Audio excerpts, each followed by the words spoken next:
Here is Jake Tapper just now realizing that his party is the party of hate and division, says Vince Langman. Jake and I, my son doesn't have political views. He's just really into World War II and gaming. Jake, I have some bad news for you. I went on a left-leaning podcast that shall remain nameless, and we were talking about my kids, because I think they were both people without kids. And they asked me about my son, and I said he was, he's a football player, and he wants to be a policeman. And their joke was about my 15-year-old son, oh, how does he feel about minorities? Like the idea that he wants to be a policeman, therefore he's racist, my son. And that was the big laugh, and then I got dragged. I don't think that your son is racist because he likes football and gaming and World War II, although, the boxes are being checked. I think your son is probably racist because you're his father. I think that's why your son is probably racist. Dragged in the comments and all that stuff. And I thought to myself, this is why you fuckers are losing elections. 100%. Like my football playing son, who has no... Again, with this idea of the left losing, or the Democratic Party losing young men in 2024 is because they were bullied into being racist. There's a time-honored take here. If you could be bullied into being racist, what I do. Kicking, biting, it's not that you moved to that position. You were just waiting for permission. That's the real take there. You were already racist. You were just too embarrassed to own it. That's what it always is. Now, are there woke scold leftists and liberals that overcorrect and don't know how to interact with people in a normal way? Yeah, of course there are. Right? And does that turn people away whenever your only policy is just ham-fisted, aesthetics-focused id poll? Yeah, because it's not there's no class analysis in those policies. Oh, we're gonna name a street after Black Lives Matter. Sure, that might mean something to some people, right? But materially, it made no difference.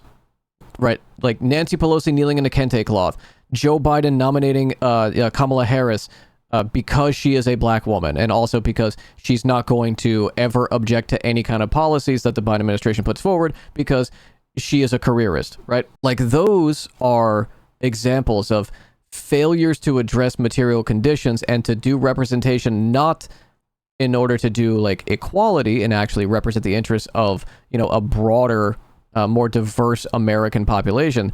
That's just pandering.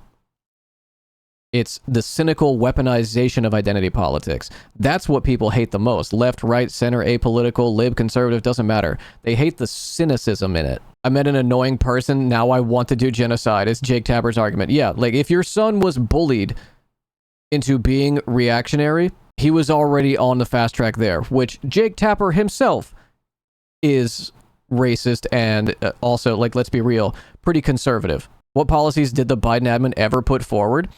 I mean, there was the CHIPS and Science Act, there was some investments for broadband expansion access, there was certain labor policies, but most of the things that the Biden administration put forward were not because Joe Biden wanted to do those things, right? And I'm talking about the good things, right? Not the another $40 billion to Israel.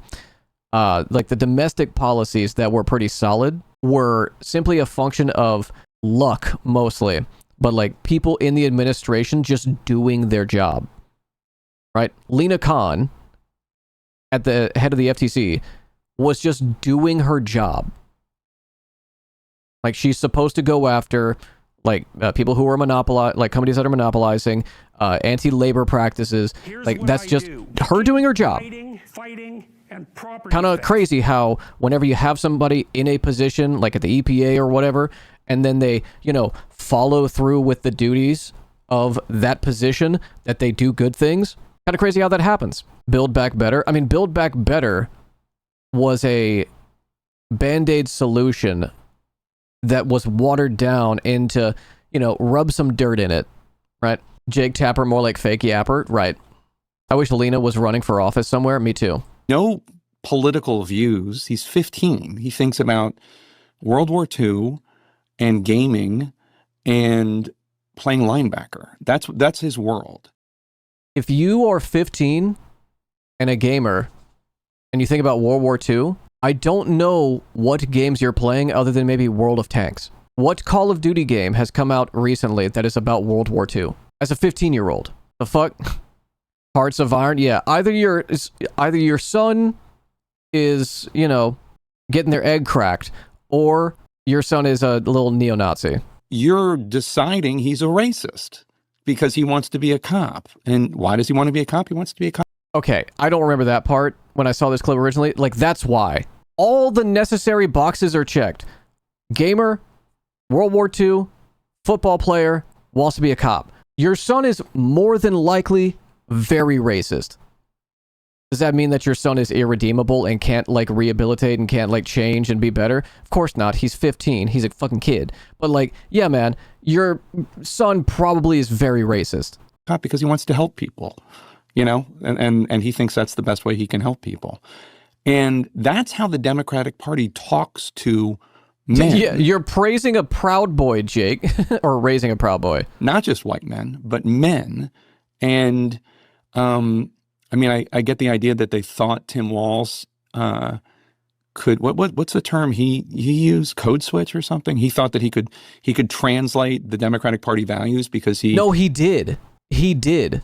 There was a great post that I remember right whenever Tim Walz got the you know, the nod for VP about Tim Walz's like form of masculinity. A football coach, an army veteran, like a stalwart defender of, you know, and also, like, he has his own issues, but, like, regardless, a stalwart defender of, like, you know, the oppressed in his districts.